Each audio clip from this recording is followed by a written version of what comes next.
हाँ, तो क्लास 4 अब आप अपने लेसन 2 का रिवीजन करने जा रहे हैं। ओके, लेसन 2 है बच्चों आपका बोल का मोल। बोल मतलब बोली, उसका मोल यानी कि जो हम बोलते हैं, हम बात करते हैं, उसका क्या मोल है। ठीक है बच्चों, तो देखिए क्या है कि एक बूढ़े आदमी के 3 बेटे थे। तीनों बेटे बोलचाल और आचरण में एक समान नहीं थे। यानी कि बूढ़ा आदमी है ये, इसके 3 बेटे हैं। ठीक है, और ये तीनों जो है वो जो बोली भाषा है वो इसमें अलग थे, यानी व्यवहार भी इनका अलग अलग था। एक बार की बात है, तीनों बेटे अपने पिता के साथ एक लंबी यात्रा पर जा रहे थे। यात्रा में कुछ अधिक समय लग गया। उनके खाने पीने की सामान यानी वस्तुएं खत्म हो गई। धीरे धीरे उनका धन भी खत्म हो गया, यानी जो वो पैसे ले गए थे वो भी खत्म हो गए। वे लोग 2 दिन से अब भूखे भी थे। उनकी इच्छा थी कि किसी तरह जल्दी जल्दी अपने घर पहुंच जाएं। ठीक है, वे चारों थक करके एक पेड़ के नीचे विश्राम कर रहे थे। विश्राम मतलब आराम कर रहे थे। तभी उन्होंने एक व्यापारी को उधर आते देखा। एक व्यापारी को उधर आते देखा। वह अपनी बैलगाड़ी को हाँकता हुआ चला आ रहा था। उसकी बैलगाड़ी में तरह तरह के पकवान और मिठाइयाँ लदी हुई थी। ठीक है, शायद वह किसी मेले में जा रहा था। पकवानों की महक दूर दूर तक फैल रही थी। वे चारों भूखे थे और पकवानों की महक से उनके मुंह में पानी आ गया। किसके आ गया बच्चों? जो 4 लोग थे, बूढ़ा आदमी और उसके 3 बेटे। बूढ़े ने अपने लड़कों से कहा, उस बैलगाड़ी वाले के पास जाओ और उससे खाने के लिए कुछ मांगो, शायद वो कुछ दे दे और वह कुछ खाने को दे देगा। ठीक है, ये सुनकर के बड़ा बेटा वहाँ गया और व्यापारी से बोला, अरे व्यापारी, तू इतना माल ले जा रहा है, हमें सब भूख लगी है, थोड़ा हमें भी खाने को दे दो। व्यापारी ने सोचा, ये कितना मूर्ख है, दूसरों से मांगते समय मीठा बोलना चाहिए।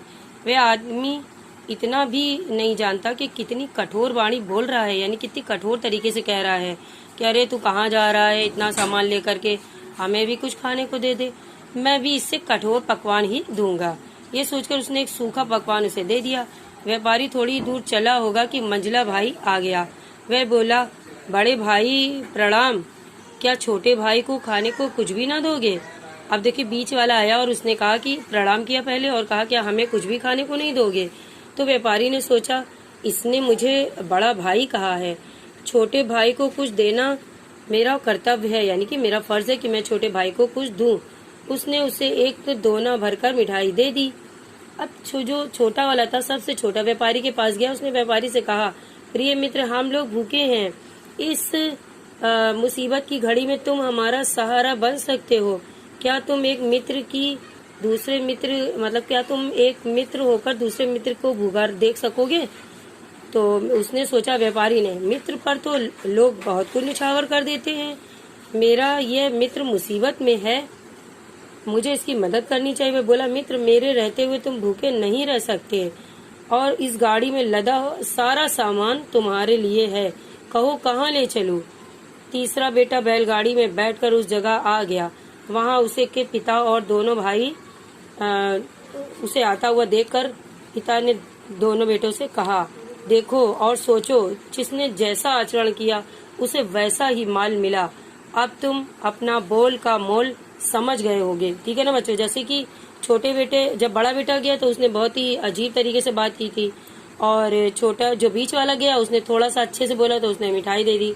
लेकिन जब सबसे छोटा गया तो उसने बहुत अच्छा बोला तो उसको जो है अच्छा सा पकवान या पूरी बैलगाड़ी का खाना उसको दे दिया गया। ठीक है बच्चों? तो बच्चों आपने देखा कि जिसने जैसी बोली बोली उसको वैसा ही मान मिला। ठीक है, इसीलिए कहा गया, ऐसी बानी बोलिए मन का आपा खोए, औरन को शीतल करे और खुद भी शीतल होए, आपा शीतल होए। यानी कि हमको ऐसी बोली बोलनी चाहिए जिससे हमारा मन भी अच्छा हो जाए और दूसरों को भी अच्छा लगे और हम खुद भी खुश हो जाएं। यानी हमें ऐसा बोलना चाहिए कि सामने वाले को बुरा ना लगे, इससे हमें भी खुशी होगी। ठीक है ना बच्चों? और दूसरों को भी खुशी होगी। अब इस लेसन की एक्सरसाइज में है बच्चों, किसने किससे कहा। ठीक है, उस बैलगाड़ी वाले के पास जाओ, ये किसने कहा था? बूढ़े ने लड़कों से। ठीक है, फिर ये कितनी कठोर बाड़ी बोल रहा है, ये किसने कहा था? व्यापारी ने बड़े बेटे से। ठीक है बच्चों? अब देखिए तीसरा है, क्या छोटे भाई को कुछ भी ना दोगे, ये किसने कहा था बच्चों? मंझले भाई ने व्यापारी से। ठीक है, अगला है, क्या एक मित्र दूसरे मित्र को भूखा रखेगा, ये किसने कहा था? छोटे बेटे ने व्यापारी से।